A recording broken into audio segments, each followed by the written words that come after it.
اللہ رب العالمین احکم الحاکمین کی حمد و ثنا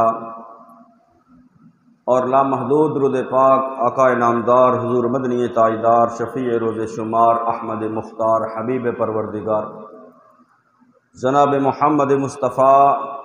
صلی اللہ تعالی علیہ وآلہ وسلم کی ذات بابرکات پر پیش کرنے کے بعد رب العالمین احکم الحاکمین کی مقدس اور عظیم بارگاہ کے اندر دعا ہے کہ خالق کائنات اپنے محبوب کریم صلی اللہ تعالی علیہ وآلہ وسلم کے صدقے تمام امت مصطفیٰ بالخصوص ہمارے اس ملک پاکستان پر اپنا کرم فرمائے۔ عزیزان گرامی، خلاق کائنات وحدہ لا شریک نے نہ جانے کتنے جہان پیدا فرمائے اور ہر ایک جہان میں اللہ رب العالمین احکم الحاکمین نے کتنا کچھ جو ہے وہ اس جہان کے اندر پیدا فرمایا، کتنی مخلوقات پیدا فرمائیں۔ جتنے بھی جہان ہیں اور ہر جہان کے اندر جتنی بھی مخلوقات ہیں، ان تمام مخلوقات میں سے اس جہان دنیا کے اندر جو انسان ہے وہ اللہ رب العالمین احکم الحاکمین کی سب سے اعلیٰ مخلوق ہے، کیونکہ اللہ رب العالمین احکم الحاکمین نے اس کائنات کے اندر، اس جہان کے اندر، اس دنیا کے اندر، اس زمین کے اندر جہاں انسان بستے ہیں، جو کچھ پیدا کیا ہے، جو کچھ تخلیق کیا ہے، وہ حضرت انسان کے لیے کیا ہے۔ فرمایا هو الذی خلق لکم ما فی الارض جمیعا، فرمایا جو کچھ زمین کے اندر ہے، فرمایا یہ اللہ رب العالمین احکم الحاکمین نے تمہارے لیے پیدا کیا ہے، تمہارے لیے بنایا ہے۔ اور انسان کو اللہ نے اپنی عبادت کے لیے، اپنی بندگی کے لیے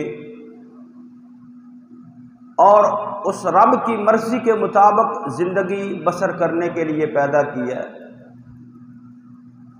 تو اگر انسان اس دنیا کے اندر اچھے اوصاف، اعلیٰ اخلاق اور عالیشان جو امور ہیں ان کو اپنا لیتا ہے، ان کو اپنی زندگی کے اندر شامل کر لیتا ہے، تو پھر وہ انسان جو ہے، وہ بندہ جو ہے، وہ اللہ کا پیارا ہو جاتا ہے، اللہ کا پسندیدہ ہو جاتا ہے، اللہ کا محبوب ہو جاتا ہے۔ لیکن اگر انسان جو ہے وہ اعلیٰ اوصاف نہ اپنائے، اعلیٰ اخلاق نہ اپنائے اور گھٹیا کاموں کے اندر جن سے اللہ اور اس کے رسول صلی اللہ تعالی علیہ وآلہ وسلم نے منع فرمایا ہے، اگر ان کاموں کو اختیار کرتا ہے، اپنی زندگی کے اندر ایسے امور سر انجام دیتا ہے جن کو اللہ اور اس کے رسول نے ناپسند کیا ہے، تو پھر وہ انسان جو ہے وہ جہنم کے سب سے نچلے گڑھے کے اندر ہوگا۔ انسان جب اعلیٰ اخلاق اپناتا ہے، اچھے اوصاف اپناتا ہے، عالیشان امور اپناتا ہے، اللہ اور اس کے رسول کی مرضی کے مطابق زندگی بسر کرتا ہے، جن کاموں کا اللہ نے حکم دیا ہے ان کے مطابق زندگی بسر کرتا ہے، تو پھر وہ انسان جو ہے وہ فرشتوں سے اعلیٰ ہو جاتا ہے۔ فرشتے بھی اس پر رشک کرتے ہیں، فرشتے بھی اس پر رشک کرتے ہیں۔ رب العالمین احکم الحاکمین کی ذات گرامی جو ہے وہ بھی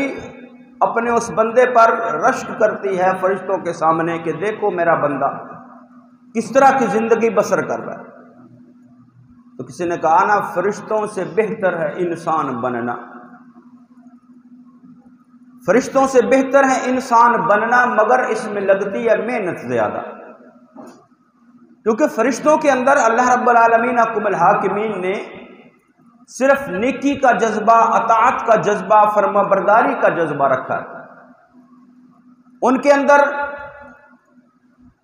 ہوس، لالچ، دنیاوی طمع، اس طرح کے امور جو ہیں وہ ان کی تخلیق کے اندر ہی شامل نہیں ہیں۔ اللہ رب العالمین حکم الحاکمین نے ان کو معصوم پیدا فرمایا ہے، فرشتے معصوم ہیں، گناہوں سے بالکل پاک ہوتے ہیں۔ تو لیکن انسان جو ہے جس کے اندر اللہ رب العالمین حکم الحاکمین نے دونوں جذبات رکھے ہیں، نیکی والا جذبہ بھی رکھا ہے، برائی کی خواہش بھی رکھی ہے، تو ایسی صورت میں جب بندہ گناہوں سے بچتا ہے، گھٹیا کاموں سے بچتا ہے، بچ کر اعلیٰ اوصاف اپناتا ہے، اعلیٰ اخلاق اپناتا ہے، عالی شان امور اپناتا ہے، اللہ اور اس کے رسول کی رضا اور مرضی کے مطابق زندگی بسر کرتا ہے، تو پھر وہ انسان فرشتوں سے اعلیٰ بنتا ہے، فرشتے اس پر رشک کرتے ہیں۔ وہ انسان پھر اللہ کا بھی محبوب بن جاتا ہے، اللہ کا پیارا بن جاتا ہے، اور رسول خدا صلی اللہ تعالی علیہ وآلہ وسلم کا بھی محبوب بن جاتا ہے۔ تو دنیا کے اندر اعلیٰ اخلاق کے ساتھ، اعلیٰ اوصاف کے ساتھ عالی شان امور سر انجام دینے والوں میں جو نام ہیں، ان میں ایک نمایاں نام جو ہے وہ حضرت امام علی مقام امام حسین رضی اللہ تعالیٰ عنہ۔ امام علی مقام امام حسین جو نواسہ رسول ہے، نبی کریم صلی اللہ تعالی علیہ وآلہ وسلم کی لاڈلی شہزادی کے شہزادے ہیں، مولا کائنات کے لخت جگر ہیں۔ تو امام علی مقام امام حسین رضی اللہ تعالی عنہ، ان کا جو ایک اعزاز جو ہے وہ نسبی شرافت، خاندانی شرافت جو ہے، نبی کریم صلی اللہ تعالی علیہ وآلہ وسلم کے ساتھ جو ان کا تعلق ہے، وہ تو ایک ایسا اعزاز ہے کہ جو کسی دوسرے کے لیے ممکن ہی نہیں ہے۔ امام علی مقام کا، امام حسین رضی اللہ تعالی عنہ کا جو ایک خاندانی اعزاز ہے، خاندانی نسبی شرف ہے، وہ تو کسی دوسرے کے لیے ممکن ہی نہیں ہے۔ کیونکہ اگر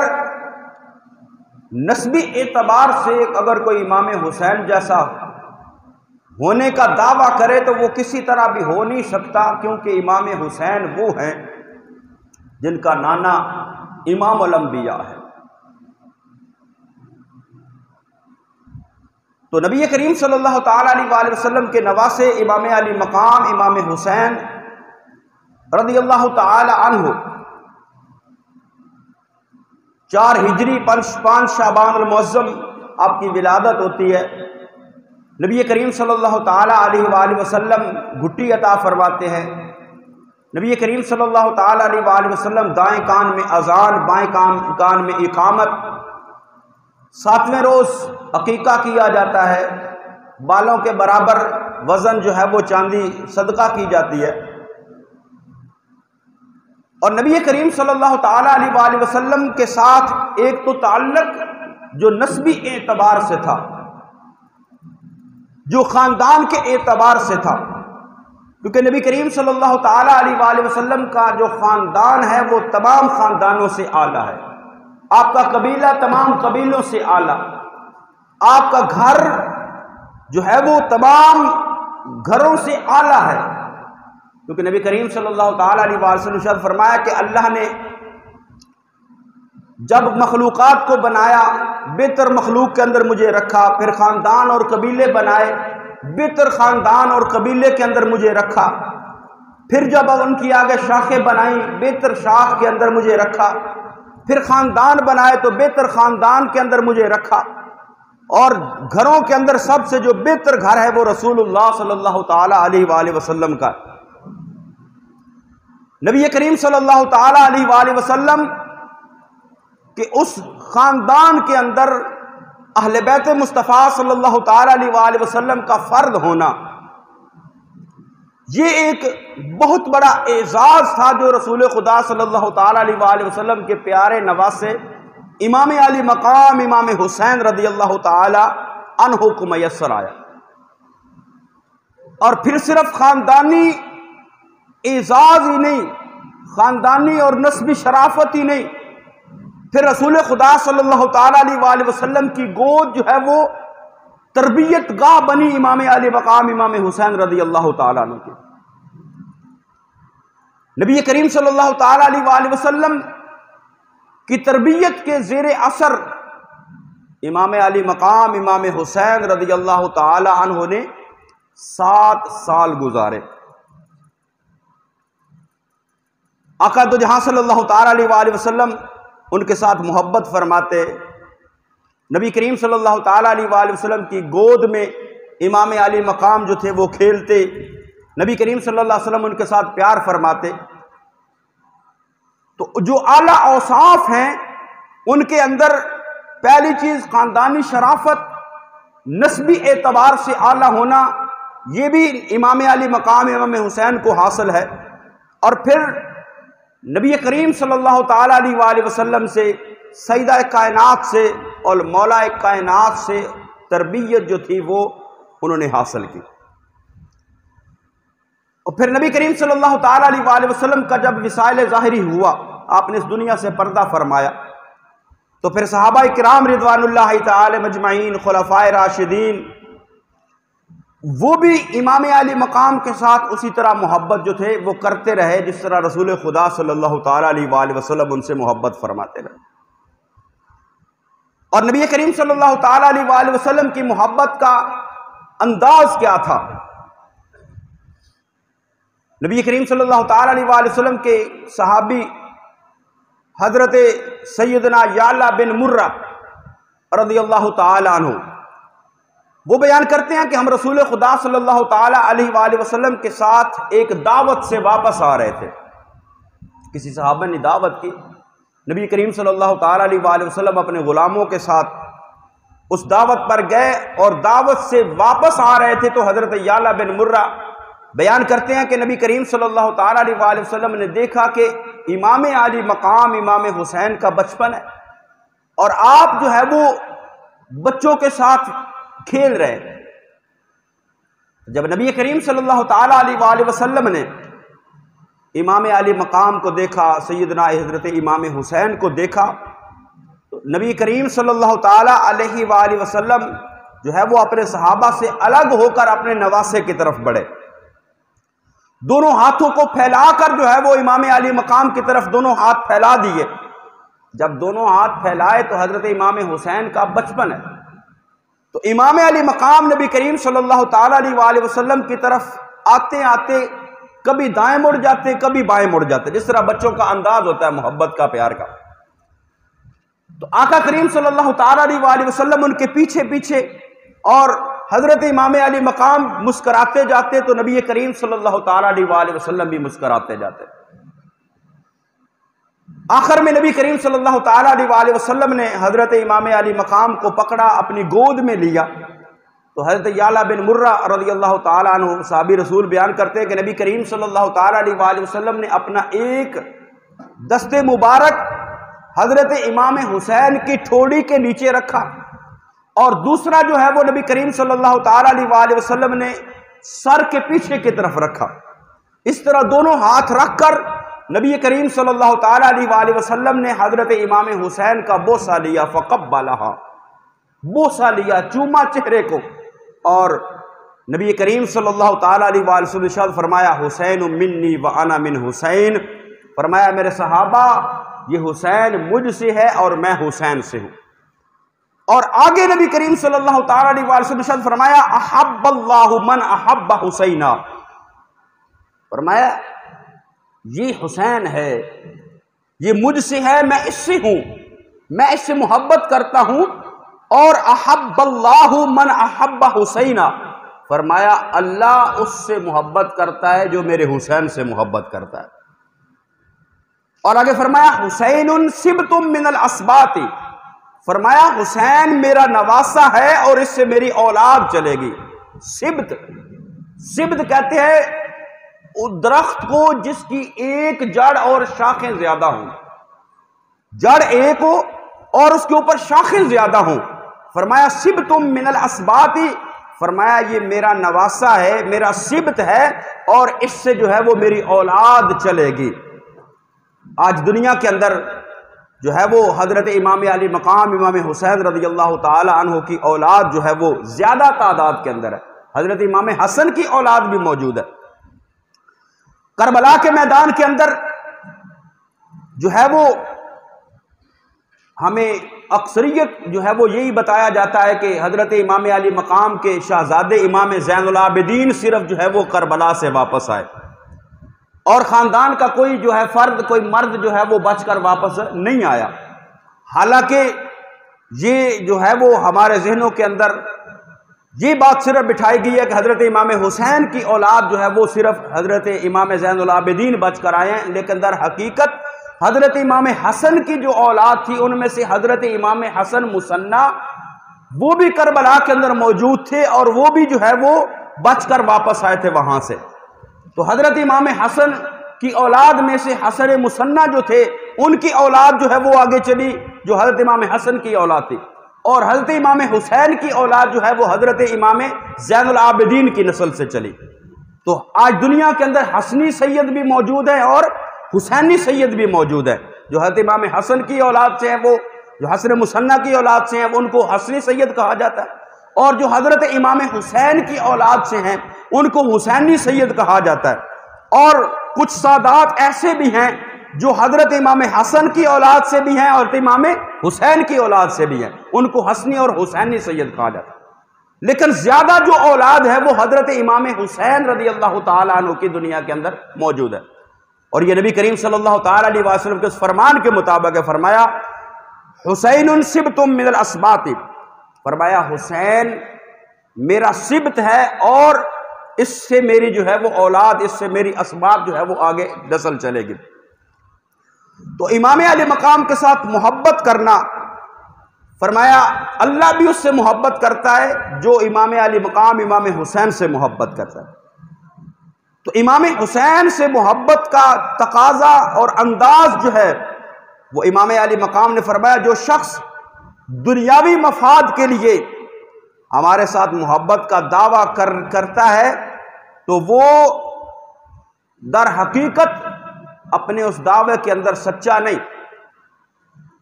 کیونکہ دنیا والوں سے تو سارے رشتہ جوڑ لیتے ہیں۔ تو امام علی مقام کے ساتھ محبت کا دعویٰ کرنے والوں کے لیے ضروری ہے کہ امام حسین سے جو محبت کرتے ہیں وہ ان سے بھی محبت کریں جن سے امام علی مقام امام حسین نے محبت کی ہے۔ نبی کریم صلی اللہ تعالیٰ علیہ وسلم کے خلفاء کے ساتھ، صحابہ کے ساتھ جو امام علی مقام کی محبت تھی، اسی طرح جو ہے وہ محبت امام حسین کا ماننے والا امام حسین سے بھی محبت کرے اور ان صحابہ کرام سے بھی محبت کرے۔ اور نبی کریم صلی اللہ تعالیٰ علیہ وسلم کے نواسے امام علی مقام نے فرمایا کہ اور جس نے اللہ کی رضا کے لیے ہمارے ساتھ محبت کی، تو جو اللہ کی رضا کے لیے کرے گا وہ امام حسین جن سے محبت کرتے ہیں ان سے بھی محبت کرے گا۔ تو فرمایا جس نے اللہ کی رضا کے لیے ہمارے ساتھ محبت کی تو فرمایا روز قیامت وہ ہمارے ساتھ اس طرح ہوگا جس طرح یہ دو انگلیاں ہیں، شہادت کی اور دوسری انگلی ملا کر امام علی مقام نے فرمایا جو اللہ کی رضا کے لیے بغیر کسی دنیاوی مفاد کے ہماری رضا کو پیش نظر رکھتے ہوئے، ہماری محبت کو پیش نظر رکھتے ہوئے، تو فرمایا وہ ہمارے ساتھ ایسے ہوگا جس طرح یہ دو انگلیاں ہیں۔ اور امام علی مقام امام حسین رضی اللہ تعالی عنہ آپ نے فرمایا کہ اچھے اوصاف اور اچھے اخلاق جو ہیں وہ انسان کو اپنانے چاہیے اور ان کو ہی اللہ پسند فرماتا ہے۔ امام علی مقام کا ذکر سننا صرف ذکر سننا نہیں بلکہ ان کی سیرت، ان کے کردار، اس کو اپنانا جو ہے وہ یہ در حقیقت حسینیت ہے۔ حضرت امام حسین رضی اللہ تعالی عنہ فرماتے ہیں کہ رسول خدا صلی اللہ تعالی علیہ وآلہ وسلم نے فرمایا ان اللہ یحب معالی الامور و شرافہا، فرمایا بے شک اللہ پسند کرتا ہے عالی امور کو، اچھے اخلاق کو، اچھے اوصاف کو، شرافت کو، وَيَكْرَهُ سَفَاسِفَهَا، اور جو گھٹیا امور ہیں، گھٹیا کام ہیں، گناہ کے کام ہیں، ان سے اللہ رب العالمین عقب الحاکمین ان کو پسند نہیں فرماتا۔ تو عالی امور، اعلی اوصاف، اعلی اخلاق وہ کیا ہیں؟ فرمایا کہ انسان کے دل کے اندر عاجزی ہو، انکساری ہو، مسلمانوں کے ساتھ جو ہے وہ مسلمانوں کی دل جوئی کی جائے، سچائی کو اختیار کیا جائے، دیانتداری کو اختیار کیا جائے، علم کو جو ہے وہ اختیار کیا جائے، حیا کو اختیار کیا جائے، اپنے اندر برداشت پیدا کی جائے، سخاوت اور بہادری کو اپنایا جائے، اور اللہ کی رضا جو ہے اس کو اپنے پیش نظر ہر کام کے اندر رکھا جائے۔ یہ اعلیٰ اوصاف اور اعلیٰ اخلاق امام علی مقام امام حسین رضی اللہ تعالی عنہ کے اندر یہ تمام کے تمام اعلیٰ اوصاف موجود تھے۔ یعنی امام علی مقام سے محبت، ایک تو ان کی جو نسبی تعلق ہے، نسبی شرافت ہے، خاندانی تعلق ہے رسول خدا صلی اللہ تعالی علیہ وآلہ وسلم کے ساتھ، ایک اس وجہ سے ان کے ساتھ محبت کی جاتی ہے۔ دوسرے نمبر پر نبی کریم صلی اللہ تعالی علیہ وآلہ وسلم نے اور اللہ رب العالمین نے ان کے ساتھ محبت کا حکم دیا ہے، اس وجہ سے ان سے محبت کی جاتی ہے۔ اور دوسرا پھر آپ کی سیرت اور آپ کا کردار بھی ایسا تھا کہ اگر اس کو بھی دیکھا جائے تو پھر بھی جو ہے وہ ان کی محبت دل کے اندر پیدا ہو جاتی۔ نبی کریم صلی اللہ تعالی علیہ وآلہ وسلم کے نواسے حضرت امام حسین کے پوتے امام محمد باقر وہ فرماتے ہیں کہ ایک مرتبہ امام علی مقام امام حسین رضی اللہ تعالی عنہ کہیں پیدل جا رہے تھے، تو راستے کے اندر حضرت نعمان بن بشیر رضی اللہ تعالی عنہ ان سے ملاقات ہوئی، وہ سواری پر تھے، امام علی مقام پیدل تھے اور نعمان بن بشیر جو تھے وہ سواری پر سوار تھے۔ تو جب انہوں نے دیکھا نواسہ مصطفیٰ صلی اللہ تعالی علیہ وآلہ وسلم کو آتے ہوئے، وہ سواری سے اترے اور اتر کر جو ہے وہ اپنی سواری امام علی مقام کو پیش کی کہ اے نواسہ رسول آپ اس سواری پر سوار ہو جائیے۔ تو امام علی مقام نے اب یہ نہیں کیا کہ بھئی وہ سواری دے رہا تو میں سواری لے کر اس پہ سوار ہو کر چلا جاؤں، نہیں، بلکہ آپ نے فرمایا کہ اے نعمان، نبی کریم صلی اللہ تعالی علیہ وآلہ وسلم کا فرمان میں نے اپنی والدہ مائدہ جناب سیدہ فاطمہ الزہرا سے سنا ہے کہ آقا دو جہاں صلی اللہ تعالی علیہ وآلہ وسلم نے ارشاد فرمایا کہ جس کی سواری ہو وہ سواری پر بیٹھنے کا زیادہ حقدار ہوتا ہے، تو اس لیے یہ آپ کی سواری ہے، آپ سواری پر آگے بیٹھیں تو میں آپ کے پیچھے بیٹھ جاتا ہوں۔ تو حضرت نعمان بن بشیر عرض کرنے لگے کہ اے نواسہ رسول، میں نے اپنے والد جناب بشیر رضی اللہ تعالی عنہ سے سنا ہے کہ رسول خدا صلی اللہ تعالی علیہ وآلہ وسلم نے ارشاد فرمایا کہ سواری والا اگر کسی کو اجازت دے تو پھر وہ آگے بیٹھ سکتا ہے۔ تو امام علی مقام پھر اس سواری کے اوپر بیٹھے، آپ آگے بیٹھے، حضرت نعمان بن بشیر جو ہے وہ سواری کے پیچھے بیٹھے۔ یعنی اتنی عاجزی اور اتنی انکساری اور اتنی مسلمانوں کے ساتھ ہمدردی اور محبت اور ان کی دل جوئی کہ فرمایا کہ نہیں، جب سواری پیش کی تو فرمایا نہیں، سواری تمہاری ہے، تم سواری کے زیادہ حقدار ہو، آپ آگے بیٹھو میں پیچھے بیٹھوں گا۔ لیکن جب انہوں نے نبی کریم صلی اللہ تعالی علیہ وآلہ وسلم کا فرمان پیش کیا کہ جو جس کی سواری ہے اس کو اختیار ہے، اس کی اجازت اگر وہ دے دیتا ہے تو پھر سواری پر بیٹھ جاؤ، تو پھر امام علی مقام جو تھے وہ آپ سواری کے اوپر بیٹھے۔ یعنی اتنی عارضی اور اتنی انکساری کے خود جو ہے وہ آپ امام علی مقام سواری کے پیچھے بیٹھنے کے لیے تیار تھے۔ اور امام علی مقام امام حسین رضی اللہ تعالی عنہ نے فرمایا کہ جو اللہ نے فرمایا نا کہ اللہ تکبر کو پسند نہیں فرماتا، اور نبی کریم صلی اللہ تعالی علیہ وآلہ وسلم نے ارشاد فرمایا کہ جس کے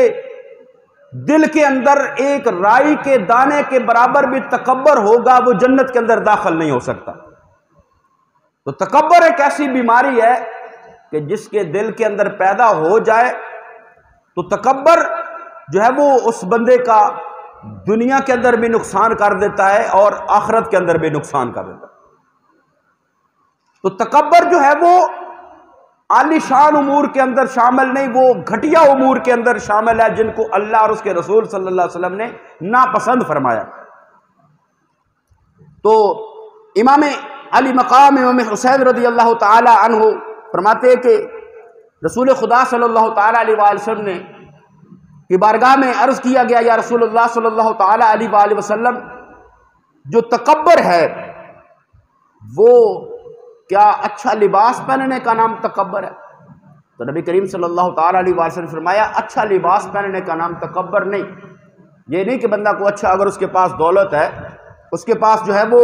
وسائل ہے، تو وہ اچھا اگر لباس پہن لے گا، اچھے کپڑے پہن لے گا، اچھا رہن سہن اختیار کر لے گا، تو وہ کیا وہ تکبر والا ہوگا؟ نہیں، فرمایا اچھے لباس کے اندر تکبر نہیں ہے۔ پھر عرض کیا گیا، یا رسول اللہ صلی اللہ تعالی علیہ وآلہ وسلم،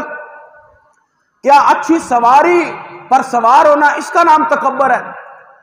تو نبی کریم صلی اللہ علیہ وسلم نے فرمایا اس کا نام بھی تکبر نہیں ہے۔ یہ نہیں کہ اگر کسی کے پاس وسائل ہے تو وہ اچھی گاڑی لے لیتا ہے، اچھی سواری لے لیتا ہے، تو اچھی سواری پر بیٹھ جانا یہ تکبر نہیں ہے۔ پھر عرض کیا، یا رسول اللہ صلی اللہ تعالی علیہ وآلہ وسلم، اگر کوئی شخص صدقہ و خیرات کرتا ہے، غرباء و مساکین کو کھانے کی دعوت پیش کرتا ہے، اور وہ خود آگے آگے چل کر جو ہے وہ آتا ہے، غرباء و مساکین پیچھے پیچھے آتے ہیں، تو کیا اس کا نام تکبر ہے؟ نبی کریم صلی اللہ تعالی علیہ وآلہ وسلم نے فرمایا اس کا نام بھی تکبر نہیں ہے۔ تو عرض کیا، یا رسول اللہ صلی اللہ تعالی علیہ وآلہ وسلم، تکبر ہے کس چیز کا نام؟ تو نبی کریم صلی اللہ تعالی علیہ وآلہ وسلم نے فرمایا وَتَخْمِسَ النَّاسُ، فرمایا لوگوں کو اپنے سے کم تر سمجھنا اس کا نام تکبر ہے۔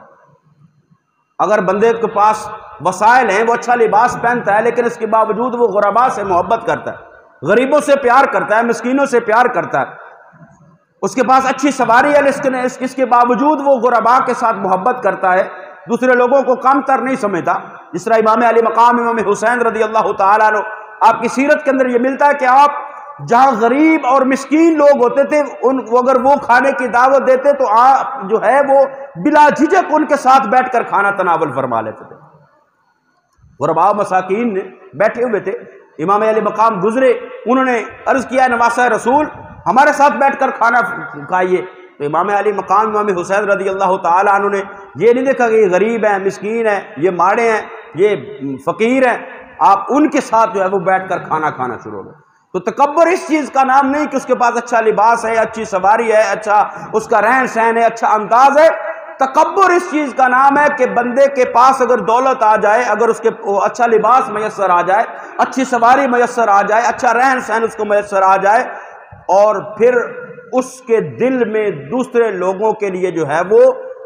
نفرت پیدا ہو جائے، دوسرے لوگوں کو اپنے سے کم تر سمجھے، اپنے سے حقیر سمجھے، اپنے سے جو ہے وہ ان کے ساتھ محبت نہ کرے بلکہ ان سے نفرت کرے، تو اس کا نام تکبر ہے۔